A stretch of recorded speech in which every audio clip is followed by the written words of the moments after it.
Great. Thanks, Michelle. Thanks, everybody. Yeah, so today I want to talk to you about improving software flow.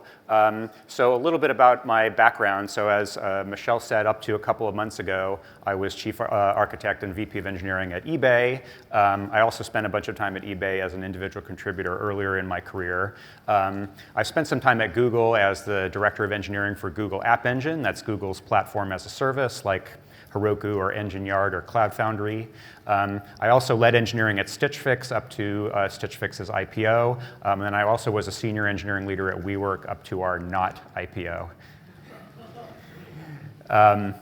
So yeah, so the kind of genesis and inspiration of the talk today is inspired by one of my favorite books called The Unicorn Project. Has anybody read The Unicorn Project? Okay, wow, quite a number of hands. People are probably also familiar with the Phoenix Project. That's kind of the prequel, if you like, to the Unicorn Project. So both excellent books, actually novels about DevOps and about IT. So surprisingly interesting for what you might think is a dull subject. And the heroine of the Unicorn Project is a developer named Maxine who develops a bunch of core capabilities for the software at her company Parts Unlimited and ends up enabling, with a bunch of other people, sort of the saving of the company and the preventing it from being broken up and so on. So it's pretty inspiring, a pretty inspiring novel. And then the summary, if you like, of all the things that they learn is expressed in these 5 ideals. So these 5 ideals are locality and simplicity. They're focus, flow, and joy. They're the improvement of daily work. They're psychological safety, and then customer focus. And so we're going to talk about each of those, and then I'm going to try to illustrate a bunch of the ideas with some of the things that I've seen in my background as we go along. So let's start with locality and simplicity. So, the idea here is that we want to make sure that in the software that we build, we don't have unexpected non-local effects, right? We want to make sure that the changes that we make locally to one part of our software stay local to that part of the software and don't kind of leak out to other parts. And then in particular, when there are failures, we want to make sure that those failures stay kind of local and bounded within a particular area as opposed to leaking out through the rest of the system. So let's talk about some kind of architectural techniques and architectural tools that we have in our toolbox to kind of keep locality and simplicity. And then we'll talk about an extended example where we put a bunch of these things together. So the first idea is modular services, or we might call them microservices. And these are kind of the unit of functionality, the unit of domain function in our kind of large-scale system. And we want to make sure that those service boundaries match particular, kind of one-to-one with particular interesting aspects of our problem domain. We want to make sure that those service boundaries encapsulate within them both business logic and the data. So we want to make sure that all interactions that happen into a service are through the published service interface, and that the interface is hiding the internal implementation details, including any of the data. And we want to make sure that we don't have any backdoor, secret ways for people to kind of read and write our data storage behind our back. And by having strong boundaries around our service, that helps us to encapsulate what I like to call architecturalities, right? So the boundary around a service is a fault isolation boundary, so that's a place where we can kind of prevent failures from escaping out into other parts of the system. It's a boundary within which we can do performance optimization, and it's also critically in 2022 a security and compliance boundary as well. So boundaries around services are one great way to guarantee locality and simplicity.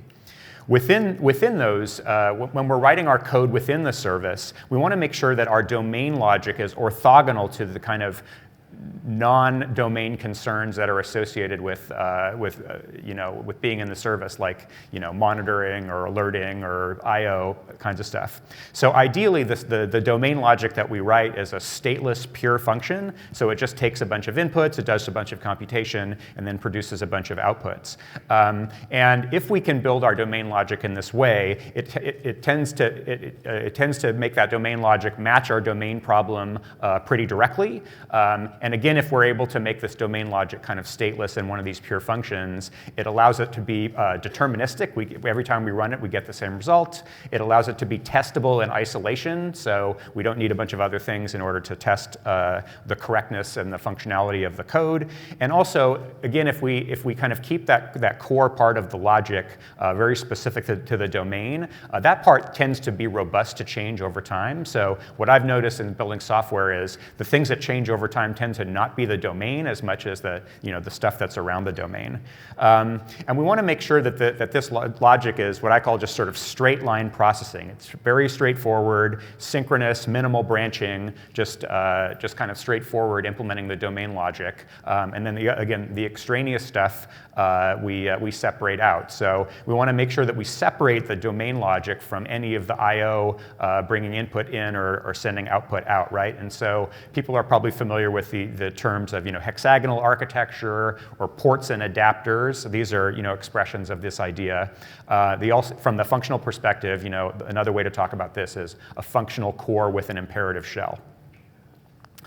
Okay, so the next kind of architectural tool we have to kind of keep things local and simple is event-driven architecture. So instead of coupling two services or an application and a service together in a synchronous kind of direct call way, instead we want those, ideally we'd like those services to communicate in an event-driven way. So we communicate the state changes in service A here as a stream of events that are consumed by service B.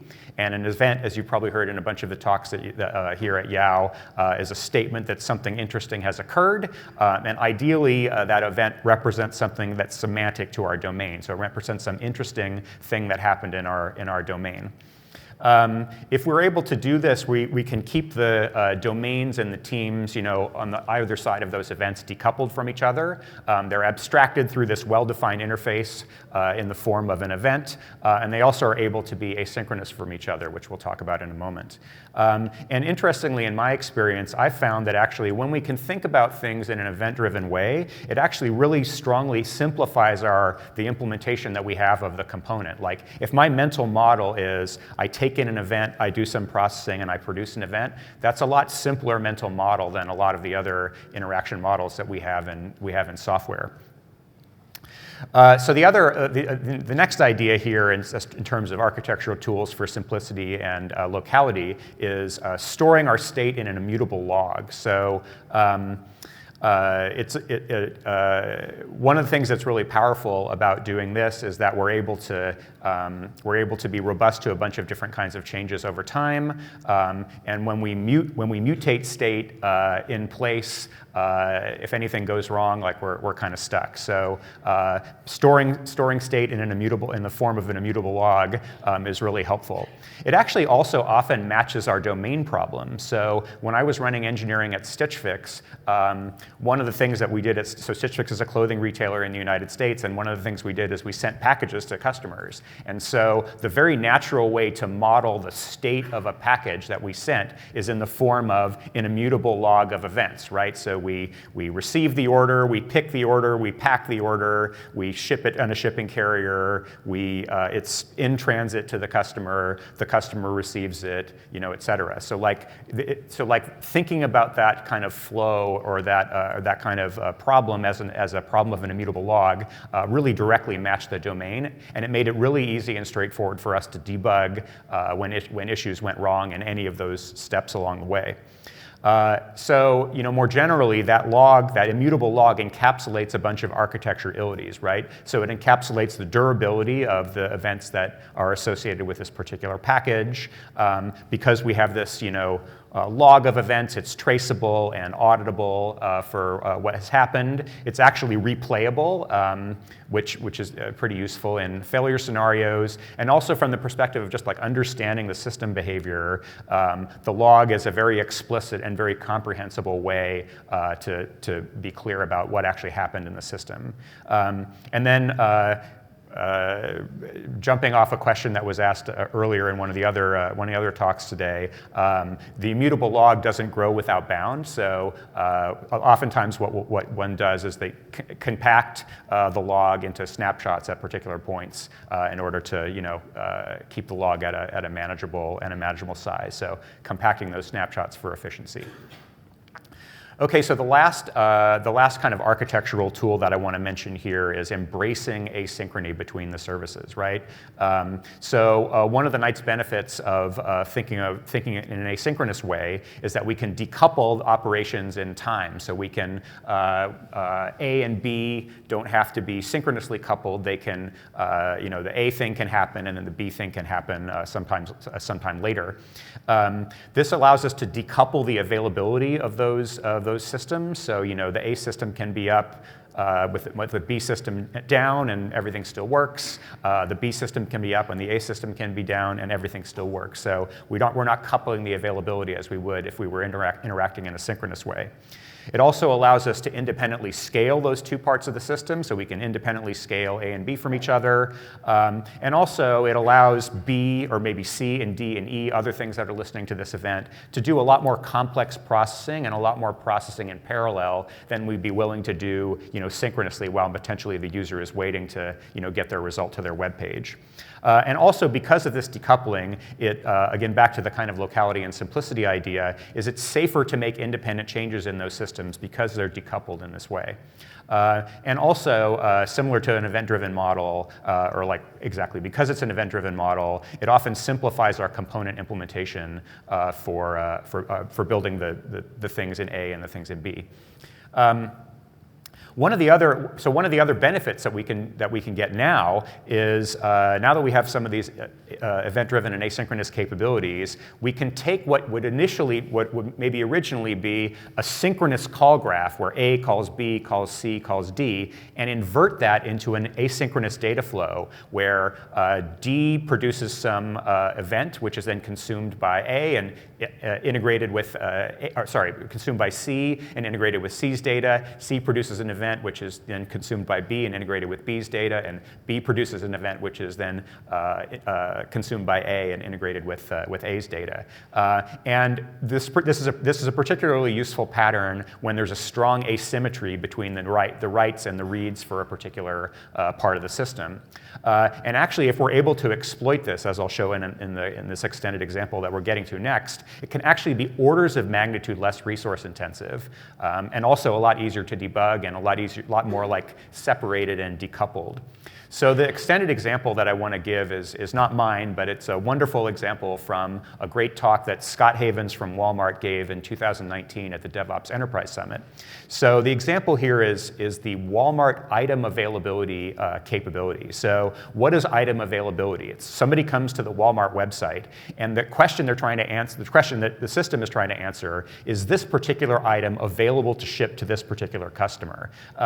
And the customer-driven SLO that they defined here is 99.98% uptime, and they want their response back to the customer in 300 milliseconds, because again, it's online retail and people can go elsewhere if things are too slow.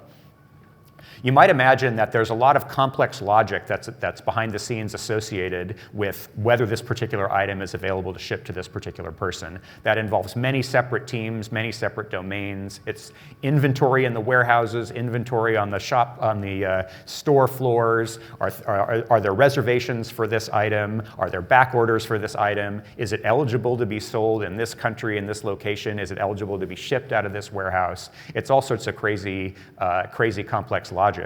And the original synchronous architecture, and I'll show you a diagram of this on the next slide, was a graph of 23 nested synchronous service calls, all of which were in the hot path. So all together, summing up to returning in that 300 milliseconds. Any component failure of any one of those 23 systems would invalidate the result, so you'd get an incorrect answer. And if you do the kind of availability math, those individual 23 services did have to have 5 nines of availability, and any one of them could contribute no more than 50 milliseconds of marginal latency to the overall call. So this was an extremely expensive, extremely onerous system to build and maintain for Walmart. And here's the architecture diagram from Scott's presentation. And the point isn't, to look at it in detail, but the point is how much red there is. So the red is what's involved in the hot path. So that's quite a lot of parts of the system that are involved in just answering this one question. So what they did is, leveraging the kind of techniques that I was just talking about, is they went through and they inverted each service. So instead of being called synchronously, the service would produce asynchronous events in a kind of event-driven data flow. And each one of those events was processed idempotently by the parts of the system that were consuming it. Those things would be stored in an event-sourced immutable log, and then each of the systems that were consuming those events would maintain a materialized view of the data that it had in combination with the data that was kind of coming in from its kind of upstream inputs. And when they did this asynchronous re-architecture, as you'll see on the next diagram, there were only 2 services that were in that synchronous hot path as opposed to 23. And the asynchronous service SLOs were able to have much more relaxed uptime and much more relaxed latency. And as another consequence, again, down to locality and simplicity, these were much more resilient to delays and outages, and they were orders of magnitude simpler to build and operate. So they saved tens upon tens of millions of dollars in implementing in this way. So this is what that ugly diagram has turned into right now. So only two red lines in here. So pretty exciting. Okay. So that was locality and simplicity. Now let's talk about focus, flow, and joy. And I want to talk about it at a kind of team level and also at a kind of individual engineer level. So I love this quote from Steve Jobs, that we should not try to do everything, but we should do one thing well. And the way I like to think about it in terms of team stuff is I like to use the phrase fewer things, more done. So it's pretty common for teams to kind of organize themselves this way. So let's imagine that we have 5 people on our team, or we have 5 teams in our organization, and we have more than 5 things to do. So we have this prioritized list of features and tasks that we want to do, and let's imagine that we assign the first feature to the first person, the second feature to the second person, the third feature to the third person, et cetera.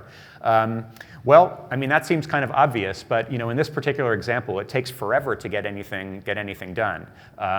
So I think we can probably do better. So if we take this idea of fewer things, more done, what if we doubled up, and instead of spending the same amount of effort on feature 1 as feature 5, let's have several people or several teams or several sets of resources work on one particular feature, get it done in a lot less time, have another set of people or another set of teams work on the second feature, and so on. And then when they're done, then they can start to work on the next set of features and the next set of features. So this is limiting work in progress, where instead of trying to do a whole bunch of things in parallel, we do a small number of things, but get those things out faster. But I think we can do even better than this, right? So we can also, instead of working and only releasing something at the end, we can try to spend a little time thinking up front and deliver incremental value along the way, produce smaller units of work all the way to the customer, and be able to give us the ability to get feedback and to learn and adjust. And so if we're able to do this, then we're resilient to this. Who's had the experience where you're working really hard on something, you're like halfway or 3/4 of the way done, and some change in priority and the thing never gets shipped? Yeah, let the record show that more than half of the hands in the audience went up. Great. Okay. But if we're able to be releasing, if we're focusing on a small number of things and releasing them incrementally, we're a lot more resilient to this kind of problem. So let's summarize what we just did here. So now we delivered the highest priority features first. So we weren't treating priority 1 thing as same as the priority 5 thing. We were delivering the full value of those highest priority features first or earlier, and in terms of the time value of money and time value of features, like the value that we would get earlier is much better than if we waited longer. We're delivering incremental value along the way instead of only waiting till the end to get value to customers. And then we're actually able to deliver that value despite changing priorities. So at any point we have working software, and even if we decide to pause or abandon or do something else, we've produced value. And also, again, critically, we're able to learn along the way and adjust our trajectory based on stuff that we learn, the feedback that we learn from customers. Okay, so that's kind of at the team or organizational level. Let's talk about it at the individual level. So Mihai Csikszentmihalyi is a psychologist who kind of discovered / invented the idea of flow. And flow is like being in the zone, right? I think all of us have hopefully had that experience of when things are going really well and we're able to make forward progress in a really easy way. And so Csikszentmihalyi defines flow as the state of getting immediate feedback in the work that we're doing. You have this feeling of effortlessness and ease in the work. You have a feeling of control of what you're doing, and then also critically, there's this balance between the challenge that you're facing and the skills that you have to bear that you can bring to bear on the problem. So as engineering leaders and engineers, what is it that we can do to make sure that more of our engineers are in flow time more often than they otherwise would be? So one of the most powerful techniques, and it's super simple, that I leverage is taking a page out of this book, or of the idea of a maker schedule versus manager schedule. Has anybody heard of this idea, maker schedule versus manager schedule? A few people. Great. Well, I can introduce to the rest. So a maker is an engineer or somebody who actually does something. What I used to be and what I wish I still were. And an ideal maker schedule would look something like this. Like, to the extent that there's any meetings or interruptions in her work, they're at the beginning or middle or the end of the day, and then there's a lot of uninterrupted work time and think time in the middle. The manager schedule, which is sadly where I have lived for the last bunch of time in my life, is meeting Tetris with a bunch of half-an-hour meetings that fill up the day. And this is not fundamentally a problem. I mean, I'm not super excited about having meetings all day, but it's not fundamentally a problem except when they clash, right? The thing that I shouldn't do as an engineering leader is implicitly impose my manager schedule on one of my makers. And what would that mean? That would mean I call a team meeting, or I set up a one-on-one or something with one of my individual contributors right in the middle of her work flow time. Does it make sense what I'm saying? The problem is not that these two things exist. The problem is when those two things clash. And so one of the most important things that we can do as engineering leaders, and one of the most important things you can push back on when you're an individual contributor, is trying to protect your flow time from being polluted by the manager schedule. There's this wonderful book by Dominica de Grandis called Making Work Visible, which goes through a lot of the techniques that you can use to deal with a bunch of these things. And so, obvious examples are, to the extent that we want to have meetings in our team, let's do meetings that kind of breaks in the day, again at the beginning or the middle or the end, not right in the middle of the morning or the afternoon. We want to make it safe and okay within our team to set do not disturb in Slack or whatever your chat mechanism of choice is, that it's okay for people to kind of go heads down and stay in flow and not be interrupted. As an individual involved, we want to make sure that we're consciously managing our interrupts, not allowing ourselves to be interrupted all the time. And there are a lot of opportunities for tooling for us to automate away the things that otherwise would interrupt us. So in terms of staying in flow and in focus, I love this quote from Albert Einstein. He says, "It's not that I'm so smart, it's just that I stay with problems longer." Well, this is something that we'd like to be able to do for our teams and our individuals. Okay, so that was focus, flow, and joy. Now let's talk about the improvement of daily work. And Gene Kim says this very very powerful statement and very maybe non-intuitive statement. He says, improving daily work is even more important than doing daily work. How could that possibly be? Like, our whole job is to do the daily work. Well, the idea is that when we do daily work, that's only additive, right? So like the additional daily work that we do is only, kind of flat and linear. But if we're able to spend some investment of our time in improving our daily work, that can be multiplicative or even kind of like compounding, where it helps our ability to do the daily work tomorrow and the next day and the next day and the next day.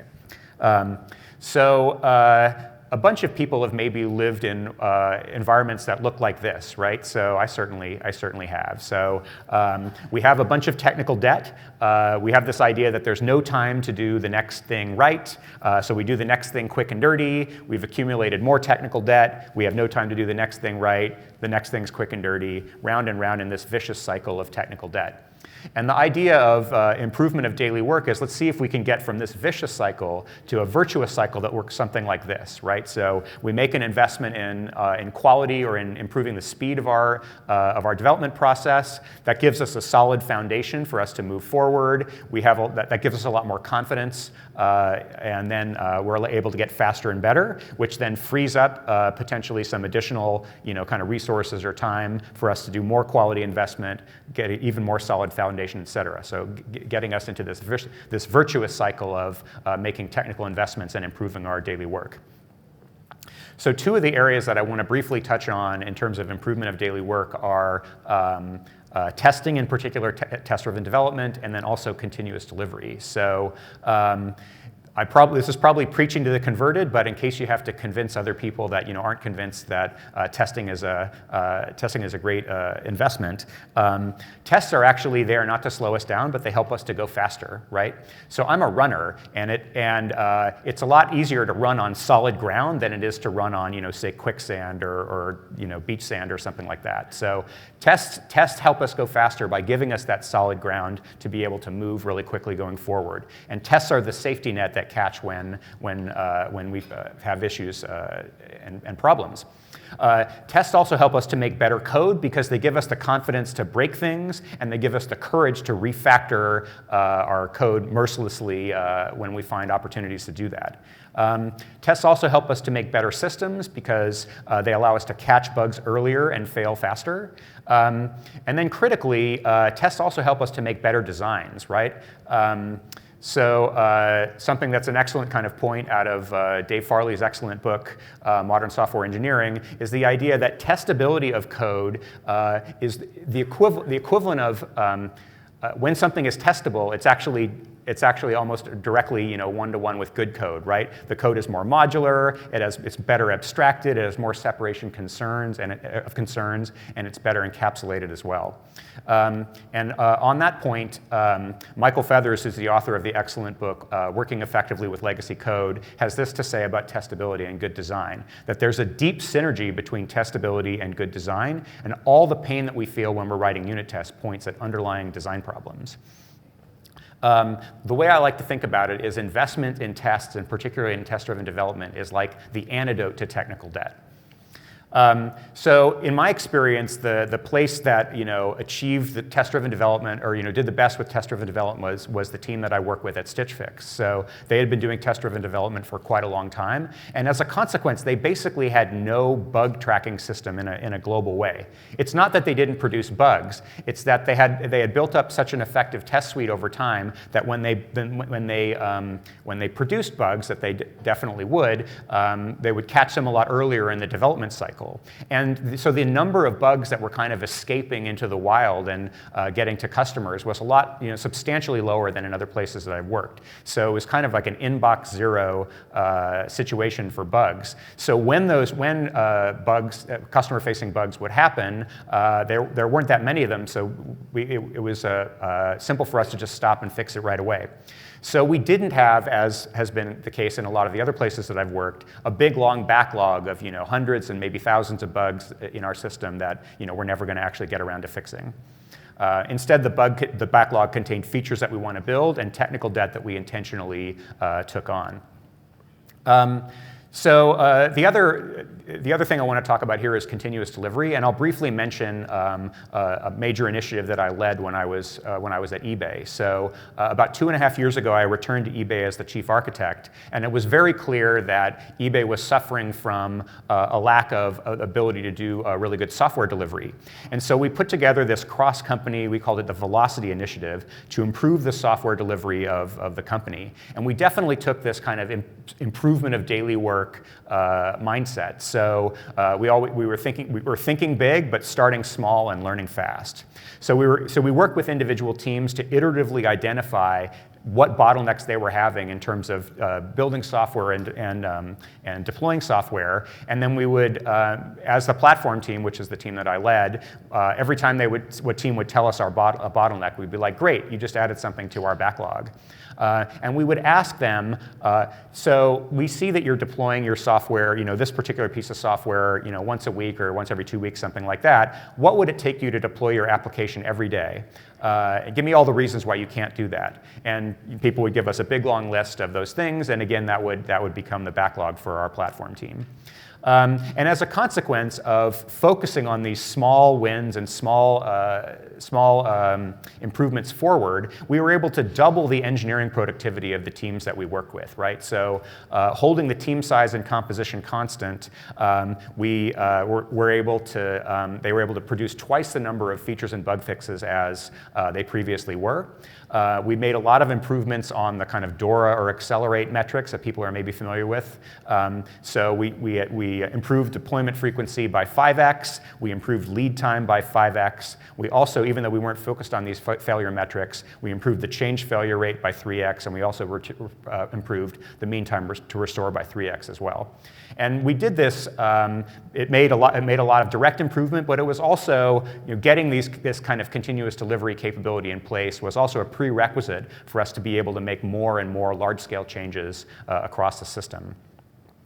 So let's imagine you're an engineering leader and you want to pitch one of these big improvement projects. So a lot of times I have people come to me and say, how in the world did you convince your product and business peers to do this? Well, the advice I can give you is speak the business. Use a common currency to value the problems that you're seeing and the potential benefits that you would get from one of these improvement projects, right? So common currencies that you could use include time. If we do this, we're spending twice as much time as we should be on building features and fixing bugs. We could reduce that by making these improvements.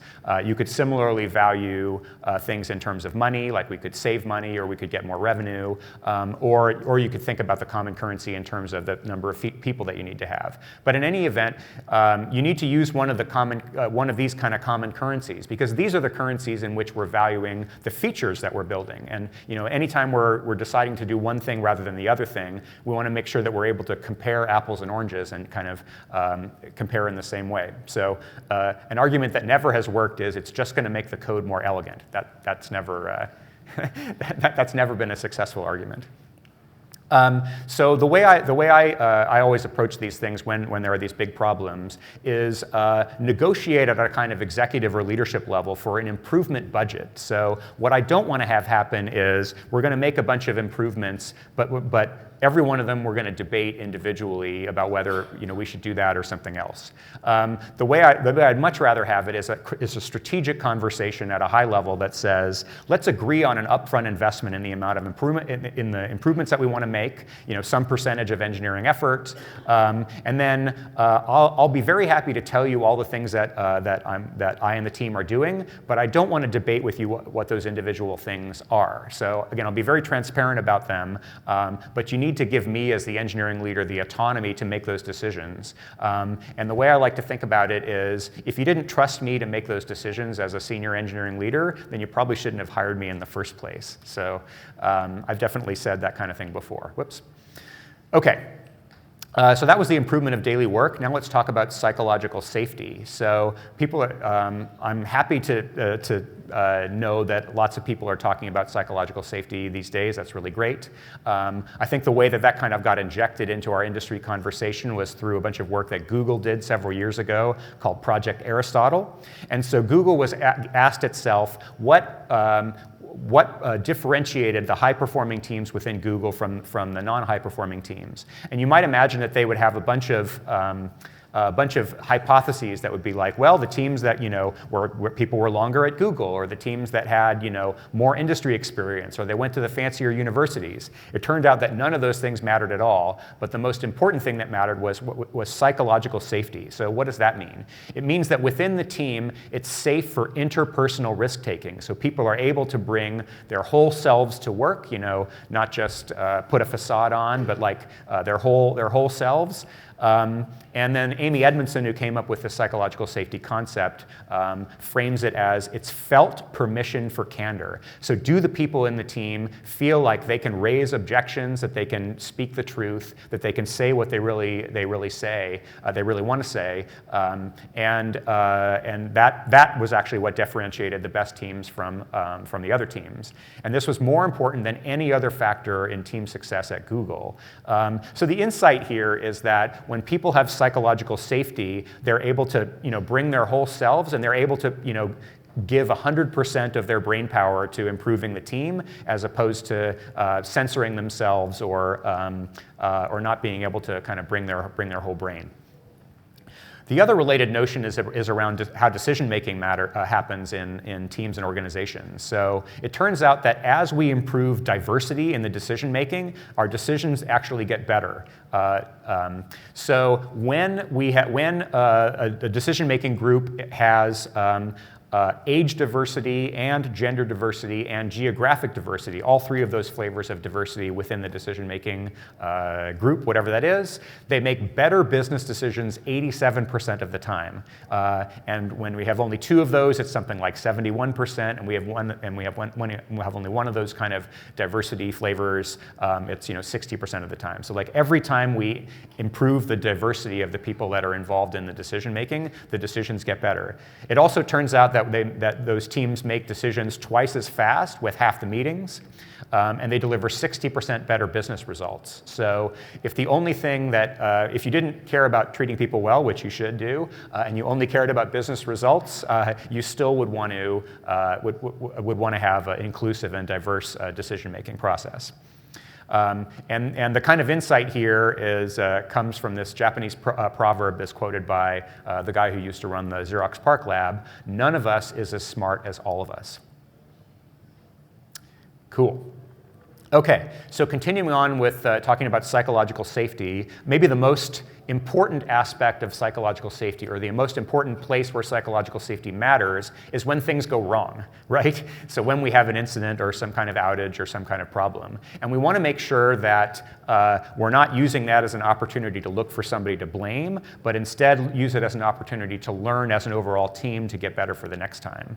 So the practice that I like to use, and I hope a lot of you are using, is what we call blameless postmortems, right? So when something bad happens, we get people together, in a room, virtually or otherwise. We have an open and honest discussion about what contributed to the incident, what went well, but also what went poorly, and what potentially could we have done better or differently to have a different outcome. And the way I like to think about it is to kind of use a systems thinking lens. How could we have detected the issue earlier? How could we have diagnosed it more quickly? How could we potentially have mitigated it more rapidly? How could we have remediated it? And then ultimately, how might we have been able to prevent it in the first place? And if this both contributes to psychological safety and benefits from psychological safety. And when we have a blameless postmortem in an environment where we have a lot of psychological safety, I've almost found, like, contrary to like blaming, engineers are almost compete to take responsibility. So I'm going to tell an extended example in a moment, but I've had teams say, oh, well, you think you were bad, like we weren't even taking backups and our replication wasn't working, and it's this weird. It was this weird competitive aspect, and that maybe seems a little bit weird if you've never had the wonderful experience of watching that happen, as I have. But here's the place here's the kind of place in the engineer's heart where that comes from, right? It's finally we can prioritize fixing that broken system. Who has ever felt something like this? Wow, let the record show that tons of hands went up. Yeah, absolutely. So, nobody wants the fact that we had an incident. Like, nobody feels good that we had a customer impacting event. But, hey, in the back of our minds, we did realize that, there were a bunch of issues here. And, sadly, it took in a customer-related event to raise the priority. But, OK, now we have the priority to fix it and work together on making the system better. OK. So I want to talk at the end of right now about an extended example of a blameless postmortem kind of process that we did when I was at Google App Engine. So one of the worst days of my professional career was in October 2012, where we had an 8-hour global outage of App Engine. So that was a pretty unpleasant day. It began, as so many things do, at 4 a.m. Where we had the details aren't super important, but I'll just go over them briefly. The load started increasing in one particular part of the system. The SREs on call executed our standard playbook, so we started restarting things, in the way that we had always done, and as part of our playbook. That actually made things worse through no fault of the SREs, but the situation got worse and worse. By kind of 7 hours in, we realized that we were trapped in a cascading failure, and the only option we had was to turn off the entire world and start everything up kind of one step at a time. I will say, as an aside, that I'm really proud to say that once we made that decision, it only took us half an hour to bring the entire world back. But it was 8 hours, end to end. So that wasn't great.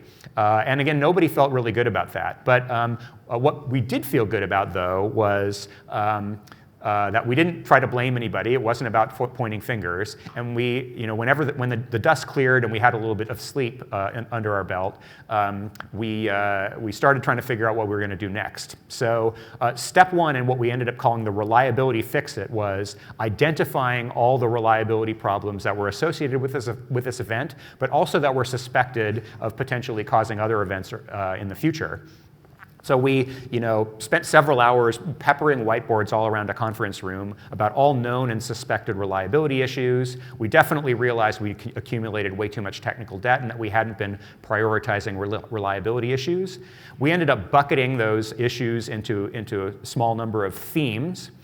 Each one of those themes we assigned to a senior engineer to continue to investigate those areas. So we time-boxed that investigation for 1 week. So we're going to come back in 1 week and figure out what we should do. And so after that week, all the people that were involved in this came back with a detailed list of issues and a set of recommended steps to address them. And then, they weren't writing design docs, but these were just line items of, here's the estimated order of magnitude of how much effort I think it's going to take to fix this, right? Is this a 1 day, 1 week, 1 month, 1 quarter, 1 year kind of problem? Then as a group, we did a focus and prioritization exercise. So we figured out which things were the most important things that we should start first, and then everything else we would wait and deal with later. And then we started assigning engineers to get the work done. Over the next several months, engineers were working on making a bunch of those improvements. The tracking for leadership, and leadership was me, was super simple. We basically just had a spreadsheet with task status. Everybody was just updating that status every week, and it was really minimal effort from the management perspective to keep this thing going. And I'm really proud of the results, actually. So we ended up having a 10x reduction in the reliability issues in the system, but even more importantly, it improved our team cohesion and team camaraderie. It actually contributed to our psychological safety within the team, because now everybody could see that if they raised these kind of reliability issues or suspected reliability reliability issues, that we do something about it. So it encouraged people to be more open about things that they suspected might be wrong with the system.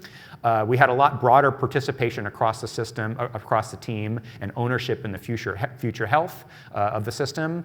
And it's still remembered several years later by the people that were involved in that event. So it's something that, and it's actually something that this kind of model I've taken to several companies after that for other similar major issues.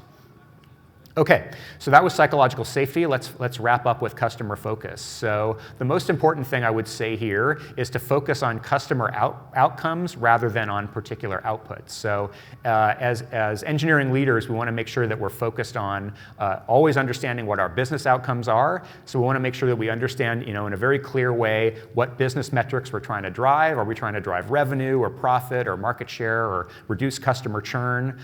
We also want to make sure that we have clear metrics around customer behavior. So we want to make sure that we're tracking the performance of key customer flows.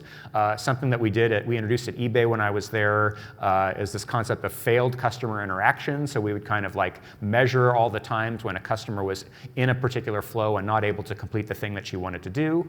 And then we also tracked more standard uptime metrics in terms of what we called availability to business. And then maybe the most important thing, which I also mentioned in my talk yesterday, is these 7 words. What problem are we trying to solve? So we always want to make sure that we're asking ourselves, what's the customer problem that we're attacking, and are we focused on that in the most appropriate way? And as engineers, we can contribute to the conversation there. In fact, it's critical that we lend our what I'll call engineering discipline to the conversation about what things we want to work on, because we're the ones that are trained in disciplined problem solving, and that's not actually true of all disciplines. So it's actually our job to help clarify and refine the problem that we're trying to solve as a team. And as I mentioned yesterday, this wonderful quote from Mary and Tom Popendick, that building the wrong thing is actually the biggest waste in software development. So if we can really understand the customer problem, we can do a lot better and make sure that we're building the right thing. And also, as I mentioned yesterday in another context, when we're very clear about stating the problem, we're almost always halfway toward the solution. Great. Okay, so I'm between you and beer, so let's summarize. So we talked about locality and simplicity. We talked about focus, flow, and joy. We talked about the improvement of daily work. We talked about psychological safety. And we talked about customer focus. So thank you very much.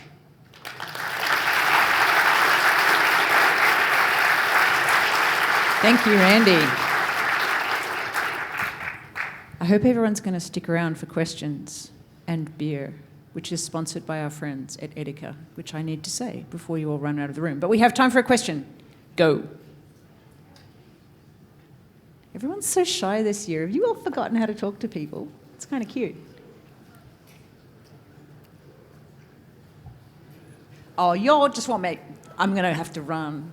My watch will be pleased. It just told me to get moving.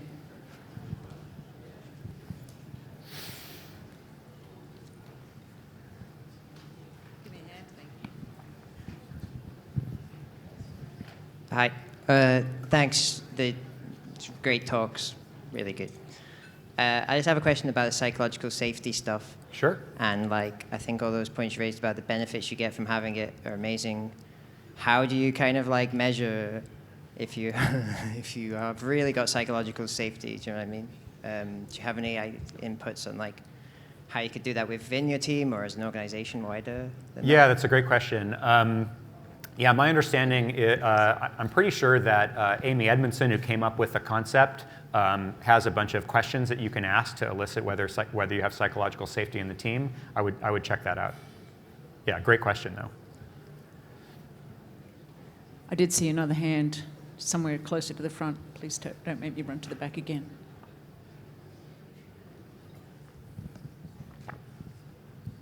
Thanks. The locality and simplicity. I hadn't thought of the kind of constraints around the work that you're doing, but the other kind of angle that I had on it was also about being able to make decisions simply as well, so you don't have to go up to across one. Oh, and yeah, down right, three sure. Yeah, exactly. Actually make a decision as well. Would you think that as well? Yeah, absolutely. Yeah, I think I mean, we didn't talk about it here, but like organizations and software, there's a duality there, right? A Conway's law kind of duality. And yeah, in similar to, a service is a unit of, kind of software functionality and domain capability. Similarly, a team should be a unit of decision making. So I love that point. Thank you for that. Last one.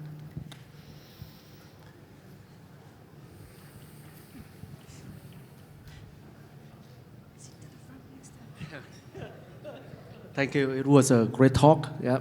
So I have a question. So in reality, you don't have the luxury of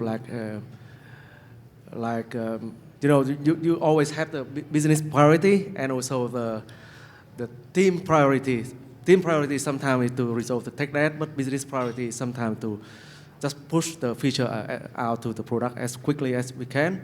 So how as a technical technical leader or technology leader, how do you keep the balance, to ensure that you maintain the priority of the team and maintain the priority of the business as well? Yeah, it's a great question. Yeah, I was trying to indicate that when I was talking about framing the problem in that common currency, right? So to the extent that there's a problem of technical debt, the way to value that, or the way to say what the cost of it is to express it in the same way that we value features, right? So express it in terms of money, or in terms of time, or in terms of people, right?